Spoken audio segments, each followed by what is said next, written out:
Dnes se podíváme na jarní údržbu benzínové sekačky na trávu, protože sekačka potřebuje před každou sezónou alespoň základní servis, aby vám vydržela dlouhá léta bez poruchy v provozu. Pokud má vaše sekačka nějaký problém, podívejte se na můj kanál, kde v sekci videa naleznete návody na opravu motoru, na opravu pojezdu a na opravu zhnilého rámu sekačky nebo také návod na zvýšení výkonu v domácích podmínkách a další návody. V první řadě je vhodné vylít starý benzín a nalít nový, protože v benzínu je biosložka, která výrazně snižuje trvanlivost benzínu a některé stroje jsou na to háklivé. Tento problém je jen u Naturalu 95, kde je obsah biosložky až 10% a částečně i u Naturalu 98, kde je nižší obsah biosložky, ale je tam až 5%. Ale jestli tankujete do sekačky 100-oktanový benzín, tak ten není potřeba měnit, protože biosložku neobsahuje a tak vydrží bez problémů půl roku v nádrži. Další na řadě je výměna motorového oleje. To je nejdůležitější část údržby. Většina sekaček nemá výpustný šroub, takže musíte sekačku otočit a olej z ní vylít vrchem nebo použít odsávačku na olej.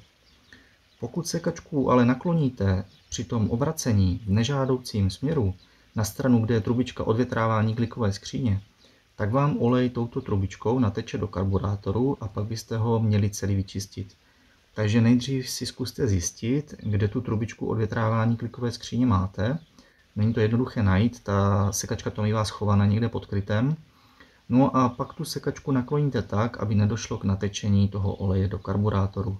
Já to teď dělám v rychlosti, takže to nebudu moc řešit a nejspíš mi toho oleje trochu do karburátoru nateče, ale už mám vyzkoušené, že když tam toho oleje nenateče moc, tak se nic neděje. Jen pak tu sekačku déle startuju, než se ten olej dostane pryč a pak už jede jak má. Takže sekačku nakloním na bok, kde je nalévací otvor pro olej a tímto způsobem ten olej vyleju ze sekačky.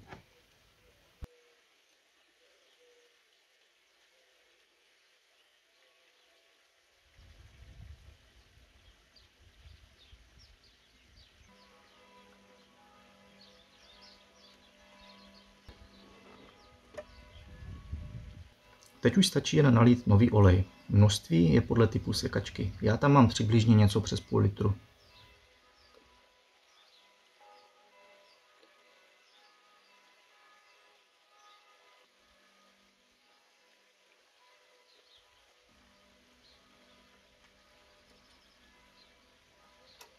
Dalším a velmi důležitým krokem je vyčistit vzduchový filtr, který je umístěný vždy někde u karburátoru v nějakém krytu.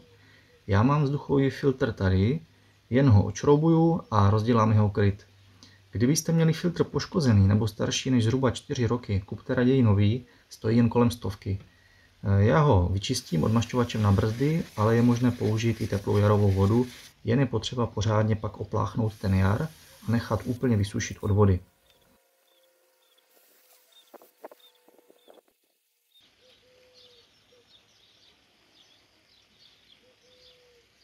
Protože jsem použil odmašťovač na brzdy, mohu filtr hned do sekačky vrátit.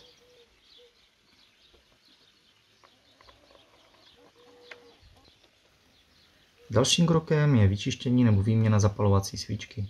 Svíčku měníte podle toho, jak moc sekačku používáte. Řekněme v rozmezí 2 až 4 let je ta výměna vhodná. Já ji měnil minulý rok, takže ji jen vyčistím. Čistit můžete buď mechanicky, drátěným kartáčem a směrkovým papírem, takhle to vše pořádně očistíme, jen pozor na mezeru mezi kontakty, která musí zůstat asi 0,7 mm. A nebo v lepším případě vyčistěte tu svíčku nad plamenem hořáku pouze vypalováním nečistot. Opalujte tak dlouho, dokud se všechny nečistoty nevypálí a pak jen lehce otřete hadrem a svíčka je vyčištěná.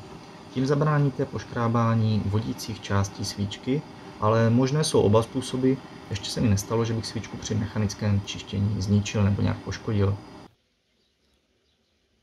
Tohle byla nejzákladnější údržba. Kdybyste chtěli udělat větší údržbu, je ještě vhodné vyčistit palivovou nádrž, takže demontovat a celou ji vypláchnout. Dále je dobré pořádně očistit prostor kolem nože sekačky a nůž sundat a nabrousit ho. Brousit opatrně a rovnoměrně. Nůž musí zůstat vyvážený, nebo vám bude celá sekačka vibrovat. A nakonec je ještě dobré sundat kola a namazat jejich ložiska bílou vazelinou ve spreji. Pokud vás zajímá, jak tyto věci demontovat, naleznete to na těchto videích, která se zde zrovna zobrazila. Video, jak opravit sekačku 2 a video, jak opravit pojezd sekačky 2. V těchto videích je vše kompletně demontováno a vysvětleno. To už je pro dnes vše.